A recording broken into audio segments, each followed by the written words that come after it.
From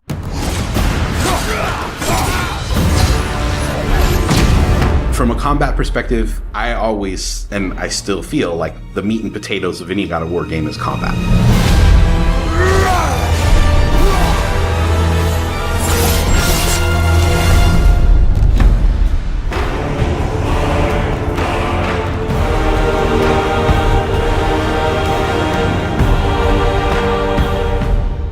My name is Roberto Clemente. All my friends call me Bert. I'm a senior combat animator here at Sony Santa Monica. My name is Kim Nguyen, and I'm a gameplay animator. Hi, I'm Sabra, and I'm a senior VFX artist on God of War Ragnarok. My name is Grace Pan, and I'm a gameplay animator in God of War Ragnarok. Hi, I'm Stephen O'Hara, GBA, combat designer on God of War. And I create interesting and memorable creatures that players like to attack and defend against. As an animator, you gave life to characters. You make them move, you give them personalities, you give them weight.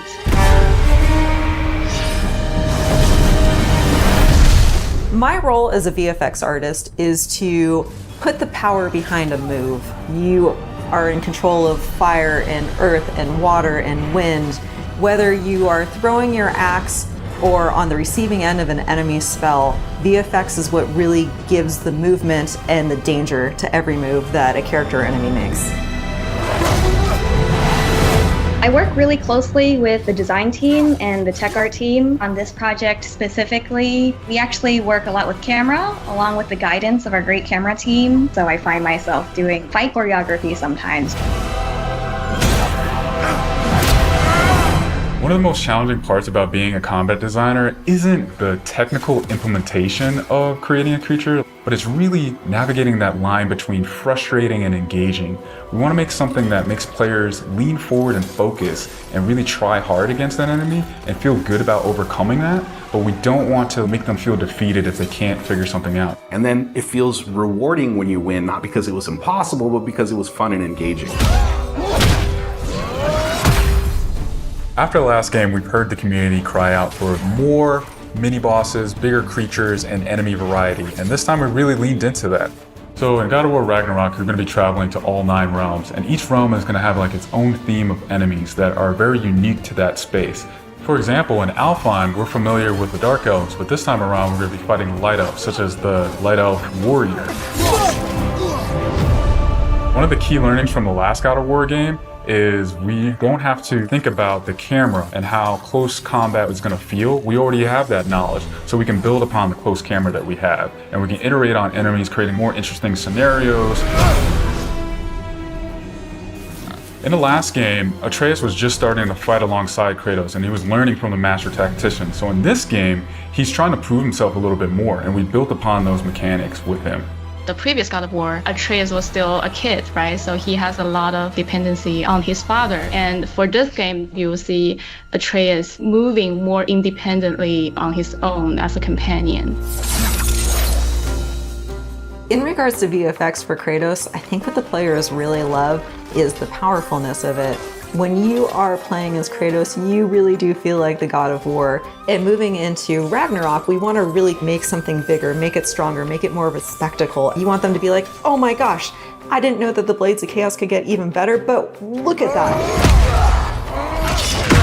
So as Kratos gets more powerful, he's going to have access to newer combos and newer abilities that will increase the combat depth of each weapon. For the Blades, one of the moves that I've really enjoyed from previous God of Wars is the combat grapple, and we're going to be bringing that with a new twist. I'm very excited for players to try the blade grapple traversal moves. That brings so much more speed into the movement and the dynamic feel to it. One of the ways we've expanded Kratos combat this time around is we've given more utility and choice to the shield loadout. If you are a parry person, you could really go for a shield that gears towards parrying. If you're a big blocker, then you could choose a shield that will really match your playstyle. One new mechanic or element that I'm really excited about is these combo finishers. Building up the stun meter this time around is going to lead to different ways to basically decapitate the enemy. You're going to be able to choose, which weapon you want to have when you kill a guy. Another feature that we've added for Kratos is his new pre-fall attacks. You could jump off a ledge, and if there's an enemy below you, you could slam down on him. There's such an emphasis on verticality in some of these fights that it's super engaging. And as Kratos, now that you have so much mobility and that you can also take advantage of that verticality, I think it just adds such another interesting layer to a fight. In God of War Ragnarok, we've enhanced the Kratos and Atreus duo. He's going to initiate a little bit more and be aggressive. He's going to fight alongside you and sometimes even surprise you with his combo abilities too. Some of the new expanded companion actions that you'll see Atreus do leverage the fact that he's older now, he's bigger now. And he's different from Kratos, so his magic has a different flavor. Not only that they fight side by side together, there are also a lot of mini games and player interaction moments. For example, like the puzzle systems and the set pieces. You definitely will see a lot more collaborations between father and son.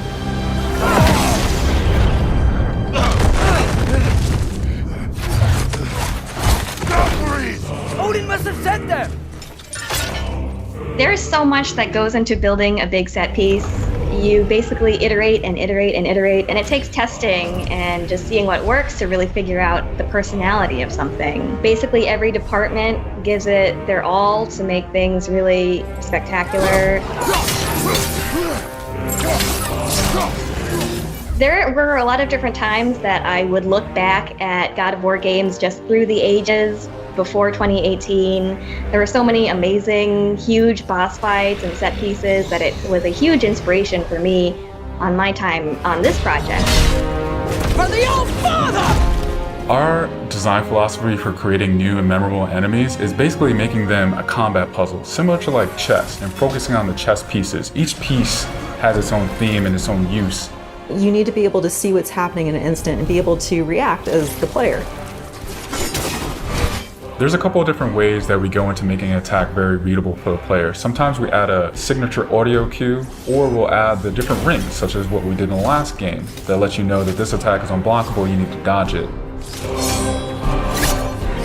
There's so many different ways that VFX really helps not just show what an enemy is about to do, but show who the enemy really is.